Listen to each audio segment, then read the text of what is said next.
You're listening to Online Pet Health Podcasts with Dr. Megan Kelly.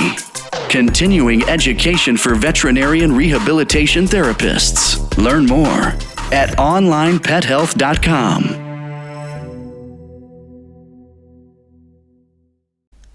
Hey Vet Rehabbers, it's the Veterinary Rehabilitation Podcast and I'm your host, Dr. Megan Kelly. Today I'm going to be flying solo and we are going to be chatting about what to do when you're in an area where you have a lot of competitors. So years ago, like 10-15 years ago, when you started a vet rehab practice, it was a very good chance that there wasn't anyone around you. But this is a growing field. And there are vet rehab practices opening up everywhere. There are more people coming into the field, and it's wonderful.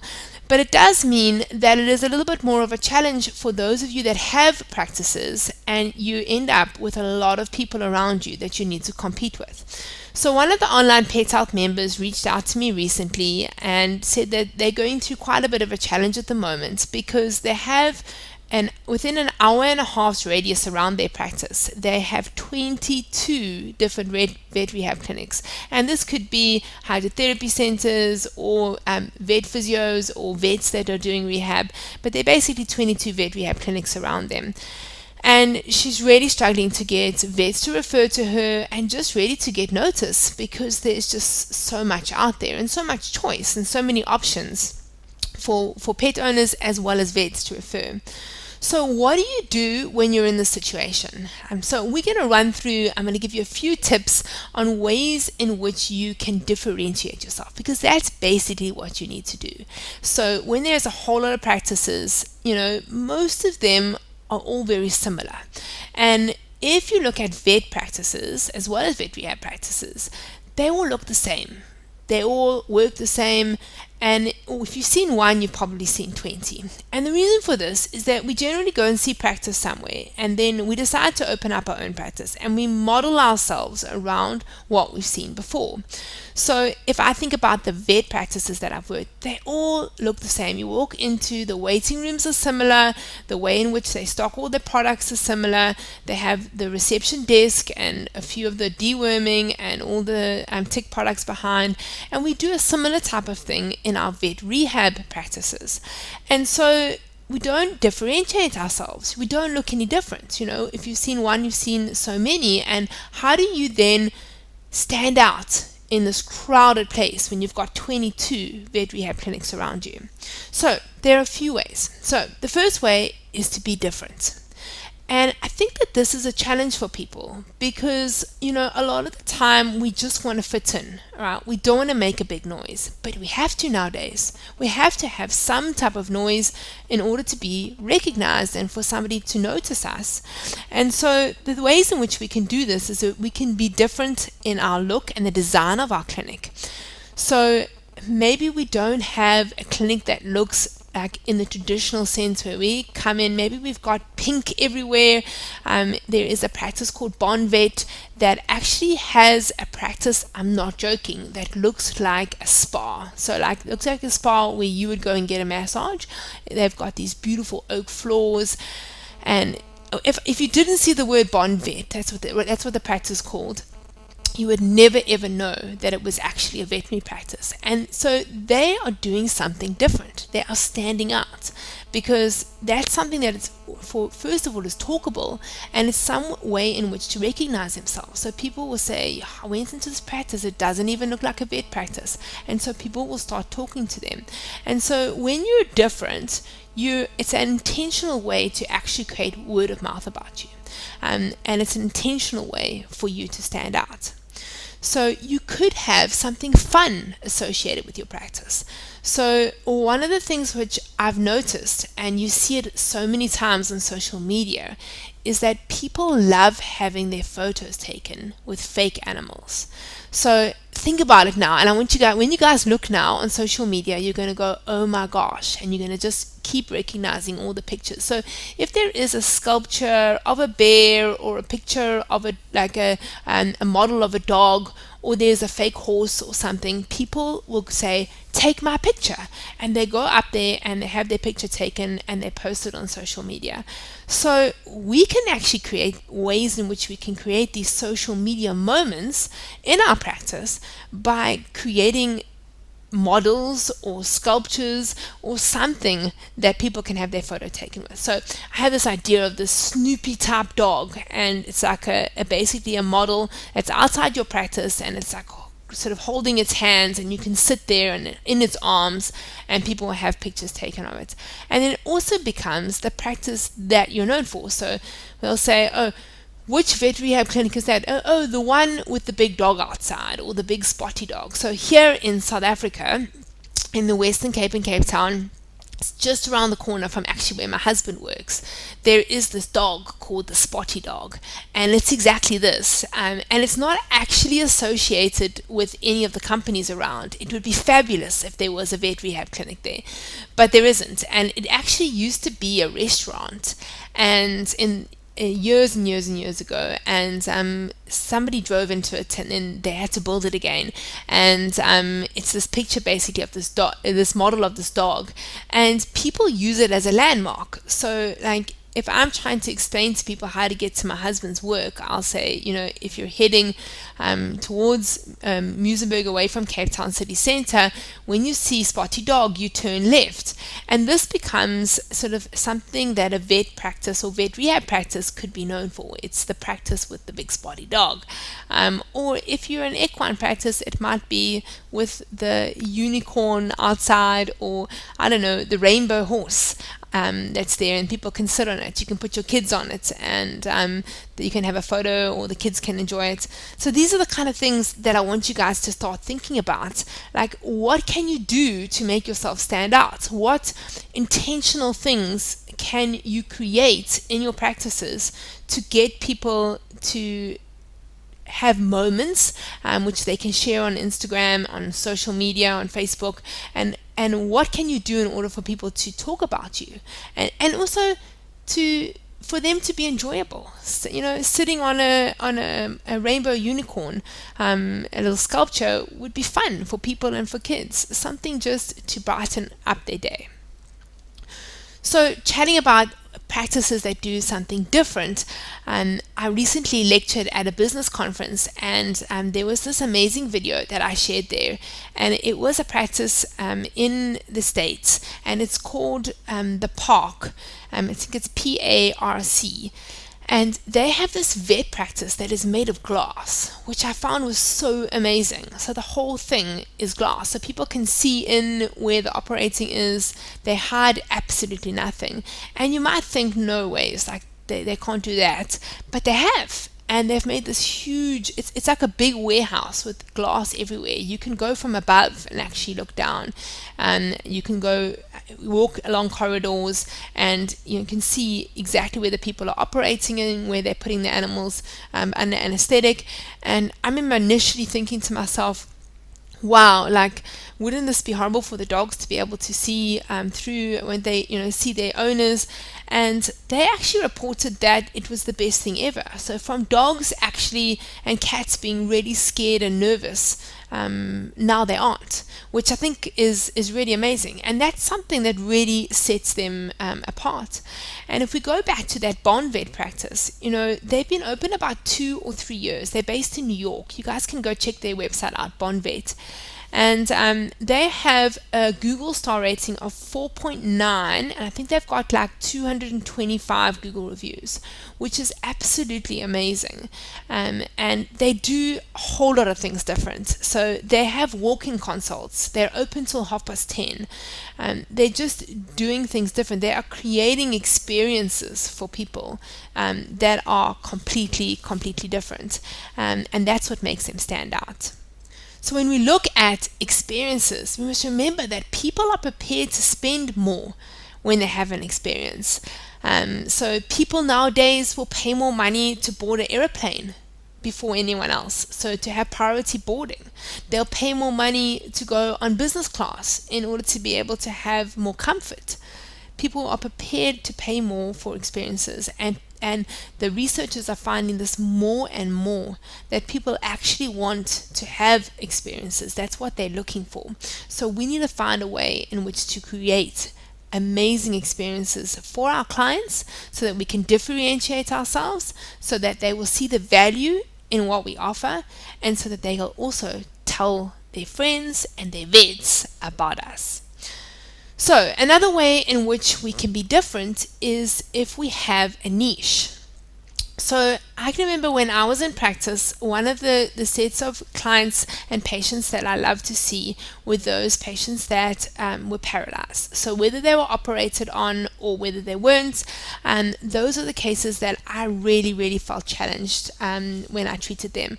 They were so rewarding and sometimes frustrating, but I really, really enjoyed them. And I became known for these cases. So vets would often refer dogs to me that had not been operated, or even those ones that had operated that had guarded prognoses, and they would send them to me, and I was known for it. And because of that, I actually started doing things within my practice around that specific niche. So I wouldn't say at that stage that I actually realized that I should be marketing to a specific type of pet owner, because I think that's maybe more a referral type of marketing, so marketing to vets.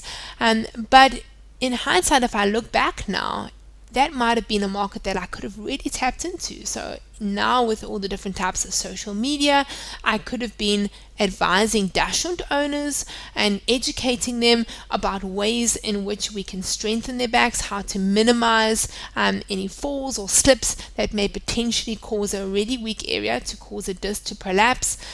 Obviously there's certain things we can do and certain things we can't, but we want to educate them. And then if your dog does obviously slip a disc or starts to show some neurological symptoms, what is the procedure in which they should be doing in order to be able to rectify it? When is it emergency? When do they need to go to their vet?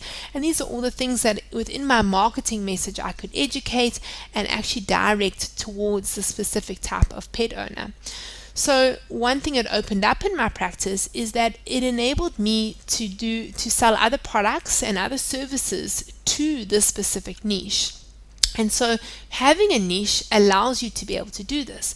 So I used to have wheelchairs, which I bought the distributor kit from Walking Wheels, those adjustable wheelchairs.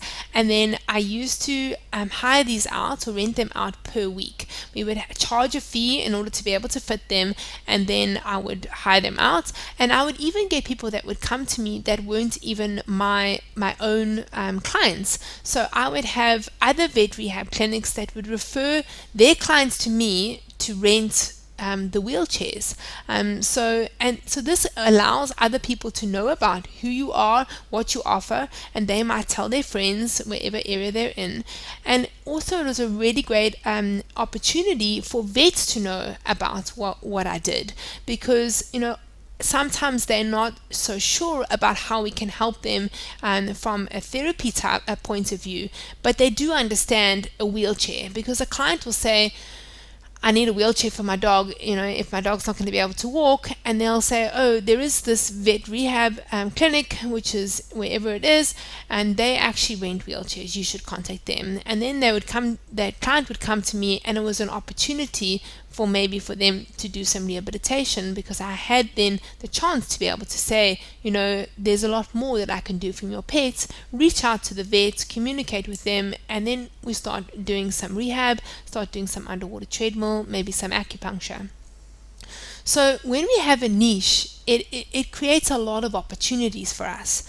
It makes you stand out because people will know you for that specific niche. And now there are loads of different niches that you can get into. So examples are, you could concentrate on sports medicine, maybe neurological cases. Maybe you want to concentrate on orthotics and prosthetics. You could, if you're a vet, concentrate on regenerative medicine. That could be your niche. Maybe you want to look at dogs that are arthritic, geriatric or senior dogs. That's a great niche, and that's really a great way, because any of the dogs that have any cruciate ruptures eventually end up being senior and generally arthritic. Maybe exotic rehab, not the biggest niche, but a niche nevertheless. Feline rehab. So think about all the different areas and think about what you're interested in. What are you passionate about? And could you actually concentrate on one of these niches? And where it becomes especially useful is on social media, because what happens is, right now what most of us do is post messages to everybody. And when you're marketing to everybody, you're reaching nobody. And so when you focus on a specific niche, you can really help that specific target pet owner. So, for example, with the senior dogs, when you're posting things on social media, you're posting things about senior dogs and how to help them improve their mobility, whether it's how to stop them slipping on different floors, and you can tell them about keeping their weight down, loads of different ways in which you can advise them in looking after these senior pets and how to improve their mobility. If you're focusing on sports medicine, you'd be doing things on fitness, how to reduce injuries, and you would get a following on social media, and people would start to see all that your content is applicable to them and their pets. But most of the time, we just basically putting out a whole lot of stuff, and it's all, maybe it's on sports medicine, it's on exotic cases, it's on cats. We just all this different content which gets completely diluted, and so we don't actually get this following and connection with people, and we don't start to build these relationships. And if we focus on one set of pet owners, then we can start to build relationships. And what happens is, as those people start to learn about what we do, and as we teach and as we help them, they go from being prospects to leads and eventually to be our clients. So that's one way of using this niche within social media. Another thing about a niche is that it actually helps you to further your way for deciding on what you want to do with improving your education. So if you go to a conference and there are a whole lot of workshops, it's very clear which workshops you should do. It's whichever ones align well with the niche that you're currently in. The more you do the more you are in a niche, the more patients that you see, the more experience you have. So if you're only seeing, let's say your niche is cranial cruciate ligament ruptures, whether it be conservative or whether it be postoperatively, if the main set of cases that you're seeing are cranial cruciate ligament ruptures, you become so experienced in it, and it really, really helps you to be able to know what to predict in cases, how they're going to respond, and you become an expert. And the more you see, the more an expert you become, and that often opens up opportunities for you also to be able to lecture, because you're an expert on this field. The more you've seen those kind of cases, you'll be au fait with all the research behind that specific condition or that specific type of case that you're treating, and you become known for that particular niche and that particular condition that you're treating. It also makes you more confident, because when you have knowledge about something, when you have experience about it, you can also advise other people, and you get a lot more job satisfaction. When you also differentiate yourself within a niche, it helps you to be able to justify your fees, because when you're an expert in something, people only want to go and see you, and so they'll say, she is an expert in cranial cruciate ligament rupture rehab. She's the person that you want to see. If you think about it, if you have a choice between somebody who sees dogs, cats, horses, and does loads of different things, or you can go and see somebody who only sees cranial cruciate ligament ruptures, if your dog has a cranial cruciate ligament rupture, you're going to go and see the expert. And it's a bit like in the human field.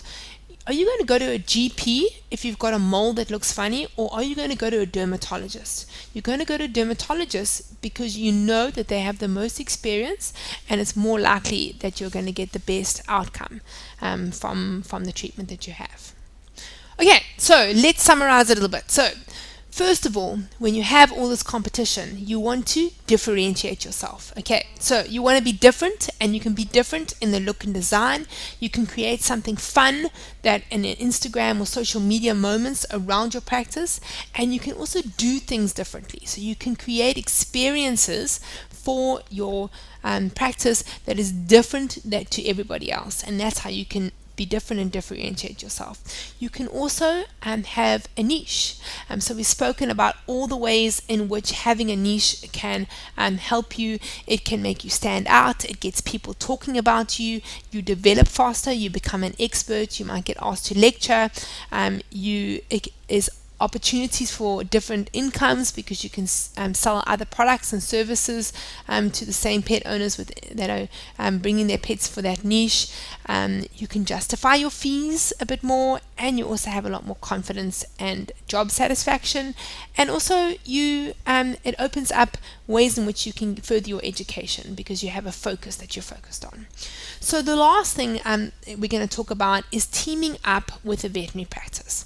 So one of the things that I did when I had my practice at this stage was actually quite busy, but I noticed that I was getting referrals from a lot of vets, but I wasn't getting referrals from the vet practice that I wanted to get referrals from, and that was the vet practice where the orthopedic surgeon was. And so he was referring to me a little bit, but I felt like there were so many more cases that he could be referring to me.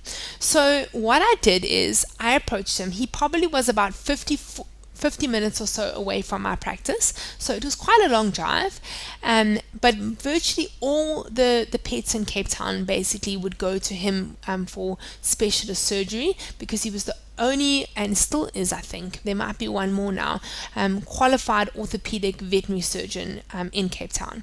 And so I approached him, I had a meeting with him, and I said I would like to consult at his practice one day a week or one morning a week to start off with, and could we set up that if he has a spare consult room that I basically use the consult room and we work on a 70-30 split. So I have my fee in which I charge, which is the same as what I charge at my practice, and what I did is he took 30% and I took 70%, and I would make appointments there, and he could also make appointments with his patients, and he could fill me up, or I would obviously have other people that I could also send there. So it was basically a way in which to get him to book appointments for me, but it also helped me in that I had a few patients that would come from up the country, and they would maybe drive 3 hours to come see me, and this would take an hour off their journey. So they would actually see me at this practice. And what happened is it started off that I would see maybe one or two of his patients and maybe one of my patients. In the beginning it was a bit slow, but the more patients I saw and the more feedback those clients gave the surgeon, the more he started to refer to me. And if I didn't have a consult booked, I would go into the hospital and I would just start treating patients in the hospital. Obviously ask permission first. Can I just do a little bit of range of motion? Could I help one of the nurses and take a dog out to go to the toilet? And while it was out there, I would do a little bit of rehab on it. And in some of them that were in the cots, we had they had these sort of little cots where the paralyzed dogs would be in. I would do a little bit of massage, and slowly but surely I started to get more and more clients that were booked from the specific orthopedic surgeon until I was fully booked, and I had to then start extending my hours there. And I also started to notice that I started to build up a better relationship with him. I would chat to him every time I was there, and he started to refer clients to me at my primary practice too. So I started getting loads of referrals from him there, as well as where I was treating them at his practice. And the reason for this is that it takes a lot of courage for the vet to be able to refer to somebody else, because it is their word. Basically they are saying to their clients, go and see this person, and if the client is not happy, it actually reflects badly on them. And so when they don't know you and they don't have any trust built up with you, it's a difficult thing for them to refer. So most of us think we just go drop a few pamphlets off at a few of the vet practices, and they are then going to just start referring cases to us. First of all, they don't know us. Second of all, they're not really sure what we do. And third of all, they don't trust us. And so and trust is something that is built on relationships. And so we really need to work on our relationships with vets if we want them to refer to us. And it doesn't come by just dropping off pamphlets. You need to build this trust up with them. You need to earn their trust, and you do this through either treating patients at their practice. That's a great way to do it. for lecturing, increasing your credibility, because they need to know that they can actually trust you, and they need some type of connection with you. And this does take time, but here is a great way to do it. And I know that it seems like, well, I've already got this practice, why would I then go to another practice and rent space and not actually get that income? It's because you need to build that relationship, and that's how they're going to do it. They feel safer you treating their patients initially underneath their roof and underneath their control, and you give them the feedback directly, and then they also get that feedback from the clients. And that's really when things start to snowball. The clients that you saw when you were at their clinic, then say to them, they'll say, oh, how did it go? And they'll say, oh, wow, she was amazing, my dog did so much better. And they start to get that reinforcement that actually what you are doing is helping them and their patients, and it makes them look good too. So guys, I've given you a whole lot of ways in which to differentiate yourself, ways to connect with vets to try and get referrals. So if you're in a saturated market, these are the things that you need to do. We have actually started a new group on Facebook. It's called the Business Vet Rehabbers, and it's specifically for those of you that are one-man bands. If you have your own vet rehab practice, or you're thinking about opening a vet rehab practice, please come and join us. Search for Business Vet Rehabbers. I'll put the link in the description. We've made a separate group because sometimes we'll have questions that will be on the equine vet rehabbers or on the hydro vet rehabbers, and those questions are great for everybody, and so it's difficult to share that amongst all the groups. So we have now created this specific business vet rehabber group for those of you that are interested in the business side of things. And if any of you want to subscribe to my weekly newsletter, I am going to be doing vet rehabber marketing tips. Once a week, I'll be sending you a little newsletter with some tips and some advice on ways in which to market yourself, and really concentrating on sustainable ways to create marketing strategies that are going to work for you and your practice. Thanks, guys. Thanks so much for joining me, and hope you guys have a wonderful week further. Take care. Vet Rehabbers, for more information on how to take your career to the next level, go to www.onlinepethealth.com. Please don't forget to subscribe to my podcast so you'll get notified. I'm here every single week talking to vet rehabbers from all over the world, learning, and I would love you to join me. Hope you have an awesome day further. Cheers for now.